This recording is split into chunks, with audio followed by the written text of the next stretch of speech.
Welcome. This is the Drupal usability meeting for June 20th, 2025. I'm Benji Fisher, and the only other person today is Ralph Kohler, who's sharing his screen. Go ahead, Ralph. Thanks, Benji. We're looking at the skip to module. That module was only available in Drupal 7 for many years, and during the audit of the accessibility track for Drupal CMS,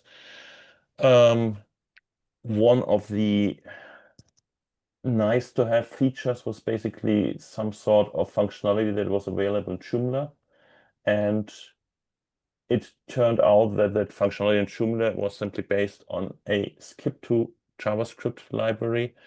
And Mike Gifford informed us that there is already a module in Drupal, and as it turned out, it was only for Drupal 7. And a few weeks ago, I've started to port it to Drupal 10 and 11. And it's working already, but it needs a lot of work until it's basically a release-worthy version, and it needs a few changes anyway. And before I start to chop up things, I wanted to get some feedback from others. If the current interface is enough or if it's too granular. And anyway, I simply demonstrate how it's supposed to work. I rush enable the skip to module. I move over the move, and as you can see already, you get a button which is skip to content, and you also see option +0. And that way, if you now press option and 0, that opens up basically that widget. And then you see currently we have 7 landmark regions: main, navigation, skip to content, then navigation, administrator's toolbar, navigation, administrator's toolbar, and breadcrumb up here, primary, aside. Again, that's a wrapper for navigation. And that way you already see the high granularity of and the number of landmark regions used in the navigation module. That's a good way to spot basically also the architecture of landmarks on a page. And there is currently an issue where that tool was already useful. One downside is already the naming schemata is based on the JavaScript tool, and it's front loading basically the landmark type navigation, which is suboptimal. I will open a few follow-up issues there. And then underneath you see headings, breadcrumb, manage fields, primary tabs. You also see then headings hidden. And then another issue, the last one is that, and then it remains basically active while you go over to the about skip to. And the thing that is more interesting here is basically if you go to a user interface skip to, that's basically the settings. There you're able to choose if the container element should be a nav element or a div. Then you're able to decide if how basically that element behaves, if it is fixed, if it's a pop-up with a border, or if it's static. For example, if it's static, save, and you scroll, it's removed. Not removed, but it stays on top and gets out of the viewport. That way, if you scroll, it always remains on top, or as a pop-up.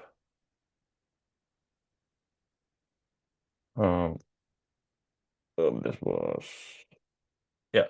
Then it's only expandable via the hotkey, or pop-up border is you see a slight border up here.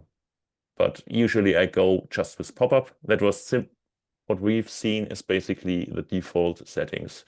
Then you also have the option, oops, now I go back to the fixed.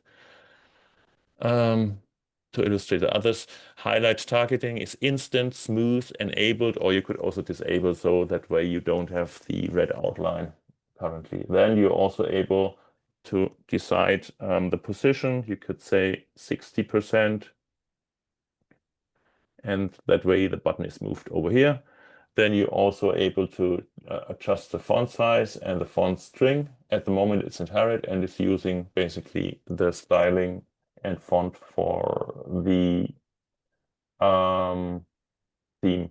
And underneath, you are able to decide which headings should be added to that menu up here.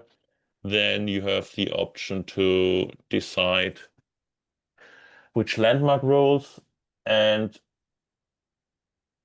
for the headings, there's also the option that you only include the headings that are within the main element. Uh-huh. Otherwise, you get also the headings that are, for example, included in the navigation sidebar.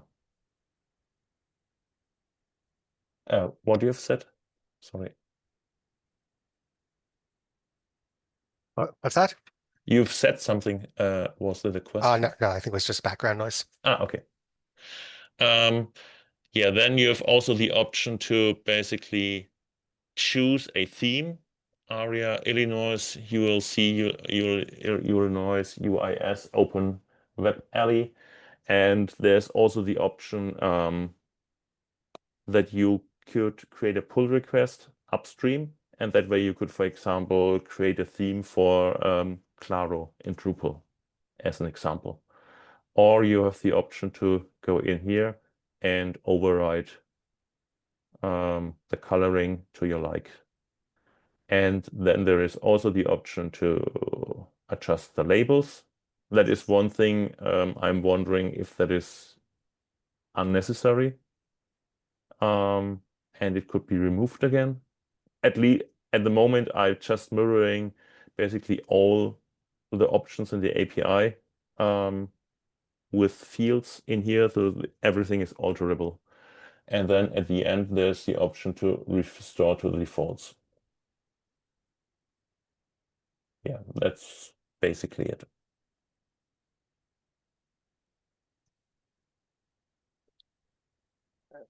Okay, so presumably some of the things you've mentioned are part of the JavaScript library, Yeah. like when you scroll to the bottom about skip2.js, something else remains highlighted. hmm And that's presumably something we're not going to fix in Drupal. No. Um, we might be interested in contributing to the upstream library, but it does seem like a lot of options. I think some of the help text, at least on this first page of settings, um, perhaps we could give more detail about what the settings affect. Um, are there are there specific questions you have about or complaints about the current usability? Um, Specific questions would sim my main question would be, would you keep the option to alter those button labels, or should it be removed? And the other question that came up while I was presenting is, due to the fact that you could adjust things here to your liking, and not everybody will have basically access to the configuration, wouldn't it be the better choice, instead of set the settings in here, for that move it basically to the user profile page, to the user profile page, so that you can basically adjust everything? to your own liking, so everybody is able to basically access. Um, yeah, that would definitely be a useful feature. Um, I I think that if you're aiming for a 1.0 release, that doesn't necessarily have to be part of it. Um, and and let's see how would this be implemented because currently it just has simple settings. Yeah. And if you let each user customize that, then how is that managed? That's probably um, a config entity per user. So that's a bit of work on the back end. Okay. Um, but but certainly I agree that um, that that giving individuals control over how this appears is a good idea.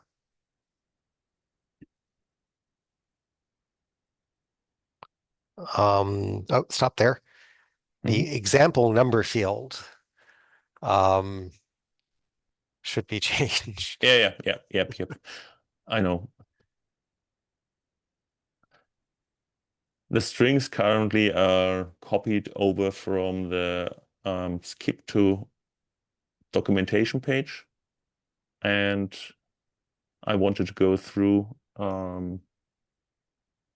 and I've just know, yeah, the point is on the other instance, I'm currently working on those strings, and there that is already changed. Okay.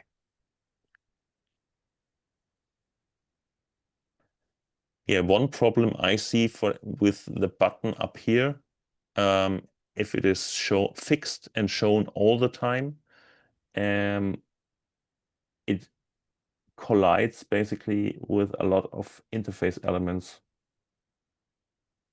you have up here. For example, the breadcrumb or the navigation,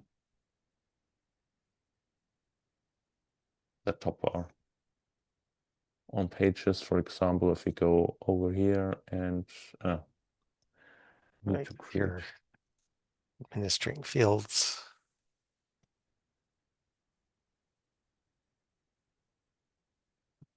That way you have also an overlap.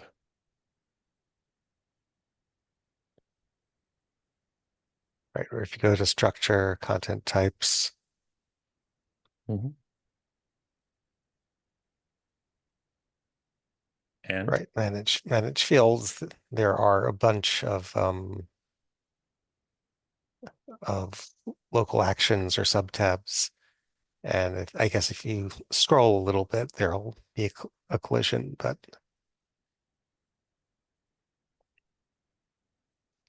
that is also a problem with basically the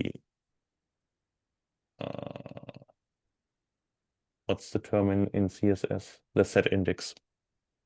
It's too high and not in the background, or should basically be hidden.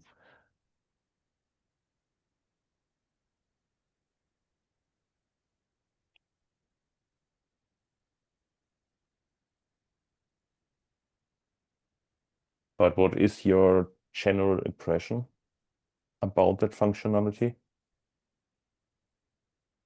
um, it looks like it would be very useful for keyboard users. And and that sort of argues for what you were suggesting before that individuals be allowed to configure it. So most people might want to disable it, since most people don't use the keyboard. And if that's an option per user, then we people who don't need it don't need to load the extra JavaScript, and people who do need it can use it. It's a good point with disabling.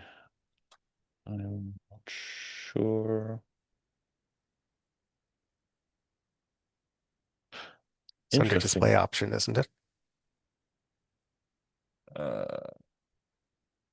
No. No, it's basically no. There is no option to disable it right now. Oh, it's only the highlighting that you can disable. Yeah, exactly. If you basically highlight, disable the highlight and go in here. Yeah, so as long as the settings are global, it doesn't make sense. You either enable the module or you disable the module for everyone.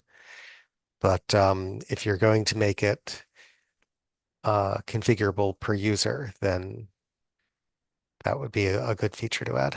Yeah, Good. agreed. Agreed. And do you think, depending on the user role, that the amount of settings also differs?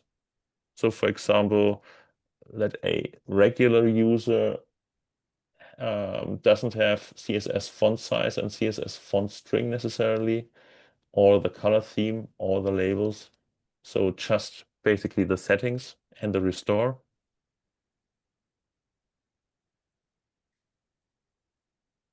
Oh, the restore is sort of complicated because if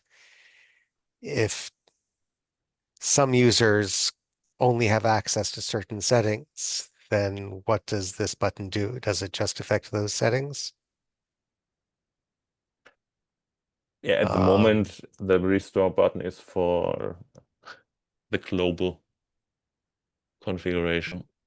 yeah, I think if you're going to give a restricted set of settings to most users, then they should not get the restore button at all. Mhm.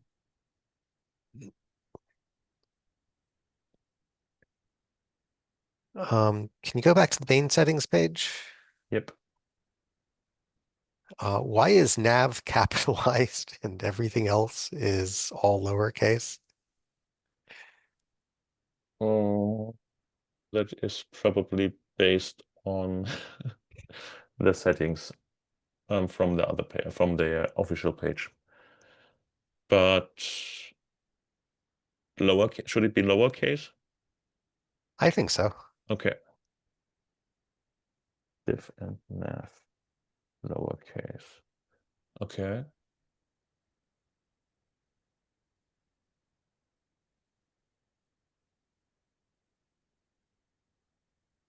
In addition to changing the label, you might want to put a suffix on the position, example number field. So have a percent sign show up after the number. Mm-hmm. Position suffix. Yep.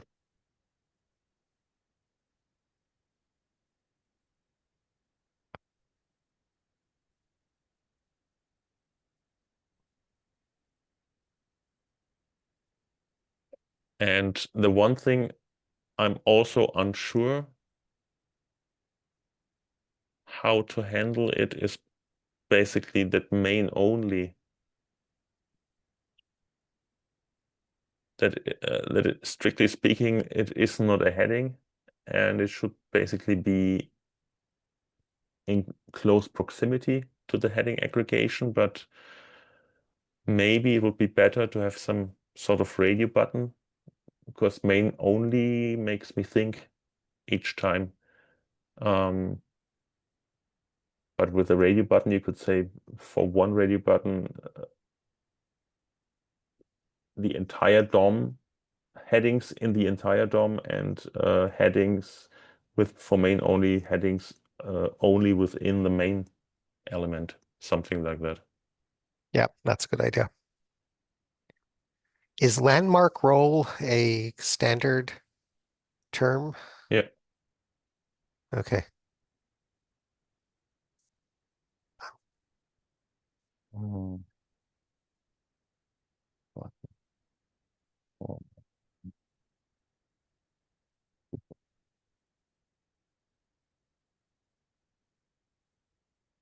Yeah, and the problem I see is currently the naming scheme. Oops, why isn't it working? I don't know, the naming scheme for the landmark on the widget that has to be changed, because that way it's redundant with navigation at the beginning. That is a no-go. And I consider from a readability perspective, the indentation also hard to process.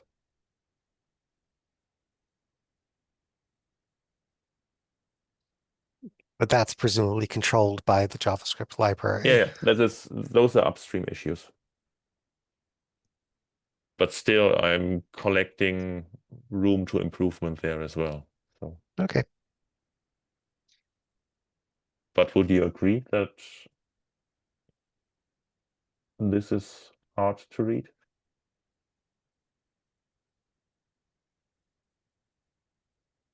Um, yeah, what exactly do those refer to? 1 second, I'll enable Yeah. the highlighting again. If we go in here, breadcrumb Uh-huh. has a heading, then the skip tool, there's basically the H1 in the heading. Then the primary tabs has another heading for screen reader users and the status message, which is also a heading.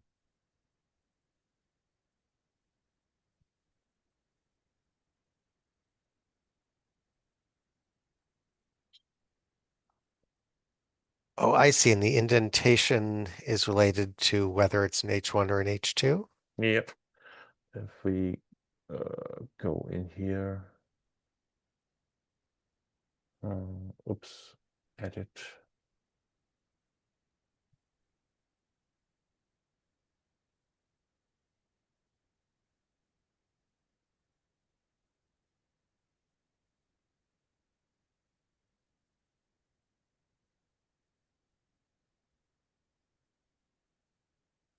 H5, save. If we go back in here,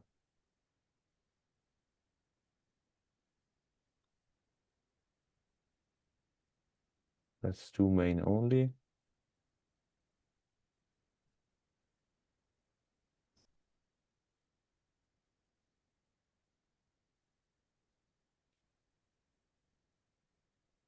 Mhm.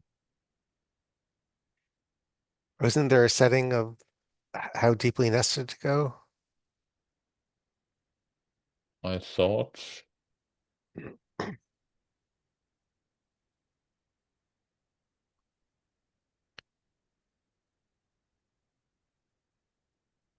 Maybe not. I have to investigate. Just wanted to demonstrate, but not working right now. That's odd. Yeah. Um, yeah, so the indentation is redundant because we already have the heading level before the right paren. Yeah. So yeah, I agree. The indentation is distracting.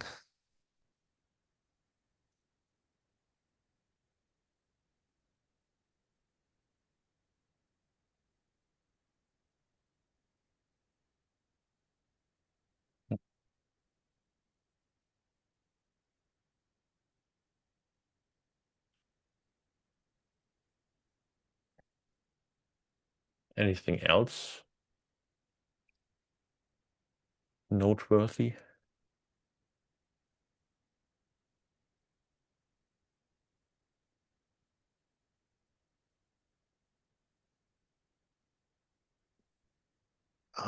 I think that the key to trigger it should be configurable. Like depending on your keyboard and your operating system and what other mappings you have enabled, it shouldn't always be option zero for everyone. Yep. That brings me to another thing which might be out of the scope for today.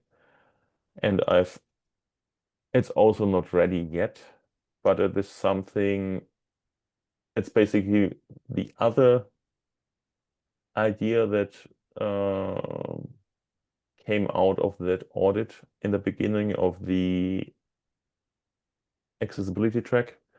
Also in Joomla, they have basically a button always shown at the bottom left corner. If you click that or invoke it with an hotkey, then you get basically an overview um, of the hotkeys available in Joomla.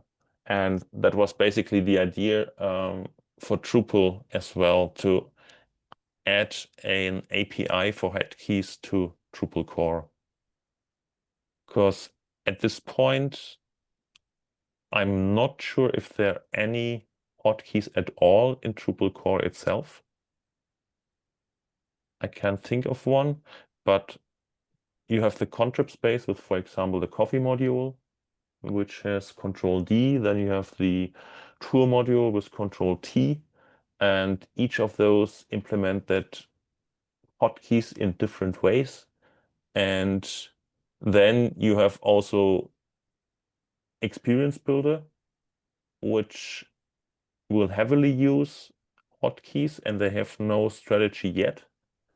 And that way, further down the line, you will run into hotkey collisions and so forth, and also the problem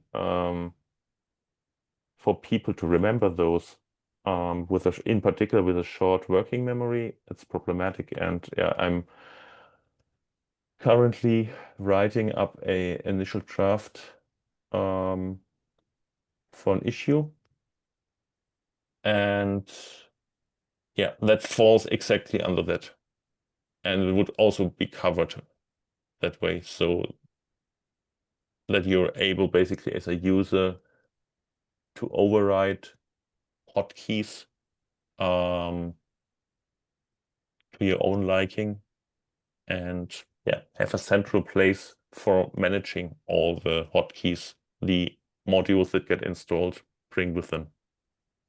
And also make it easier for module maintainers to add hotkeys. It would be nice if you would only have to have I'm not sure if it's the correct term. Is it a function or a hook? For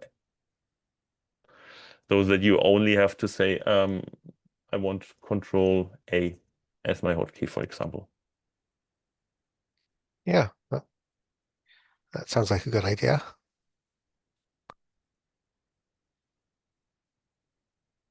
Yeah. And that way you would have and that way you could basically list all the global hotkey on the, basically, if you take the analogy of the Joomla approach, if you click the button underneath, a dialog opens and you get basically a cheat sheet with the global hotkeys, and in the context of the current page, the hotkeys you have in the context of the current page as well. And that way, also people with a small working memory would have an easier time and less stress to remember everything. And also people with large working memories who are still learning. Yep. Yep. And also, if you're under stress, then the memory is also declining, and it's a good reminder to have it always. You have only remember one hotkey, and then you have everything at your hand.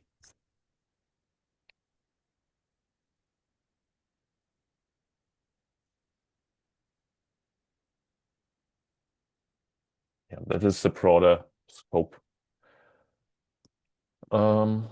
Yeah, we've discussed it in yesterday's accessory meeting, and I've started to write everything up currently. And also in the context of that skip to module,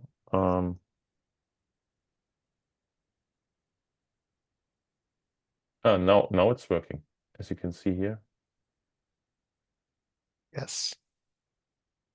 Yeah, the indentation with H4 is even worse. So yeah, but the good thing is basically where it would be helpful to review basically landmark regions for Drupal core. It helped already with the navigation to spot some of the issues there, but as you can see here, as an example, if you go in here, you see here, if only the main, but strictly speaking, the advanced sidebar is also missing a landmark. Ah, Simply make the different regions distinguishable, that a person not able, not has no visual cues available is able to basically identify, okay, here we have a sidebar, we have a top bar, we have the main area, we have an aside advanced sidebar.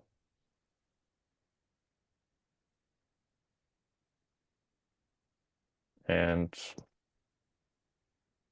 at the moment, with something like you have a navigation on top, that's basically the content region, then you have the footer region, and then you have an aside wrapping those two, and then you have the top bar.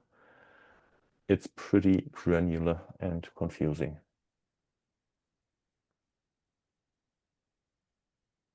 so you think the navigation module is introducing too many landmarks? Yes. And there is also an issue for that, where I've already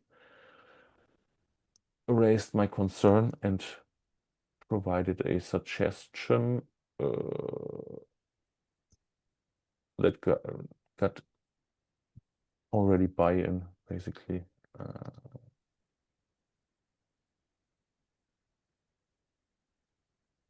It's the issue number 3452724 at aria label attribute to navigation menu blocks.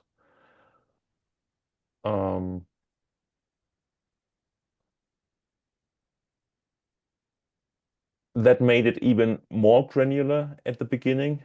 So basically each navigation block, the shortcut with a single menu item got a region, then the content block got a region, underneath got a region, you got 2 or 3 more landmarks with that patch. And my suggestion was simply one landmark for the sidebar, one landmark for the top bar, and that's it.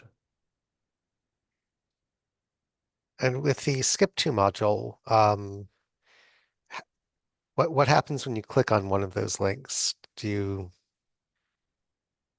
You get there, and then you can start. okay, so then you just use your normal Keyboard. keyboard navigation provided by the web browser. Exactly. And the nice thing that is not possible with even with voiceover, if you go in here and go, for example, to breadcrumb, and then basically the focus gets to the point you choose. And if you tap then, you can proceed from there. And the nice thing, if you go, for example, on here, um,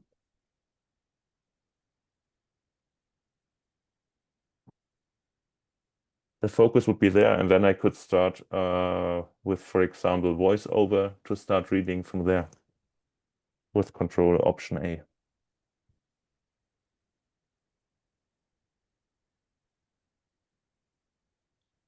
And that is pretty convenient.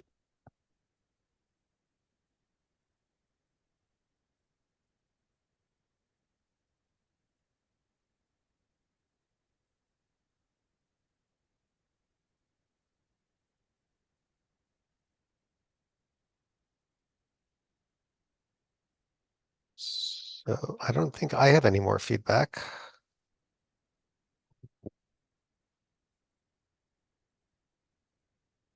Then I will stop sharing. And shall we cut the meeting short today, Yeah, since there's only two no of us? need, no need to stretch it. Thank you very much You're for welcome. taking a look. And I will again ping Laurie and also Christina and Emma about the field descriptions issue. Yep, yep, yep. Okay. Thank you.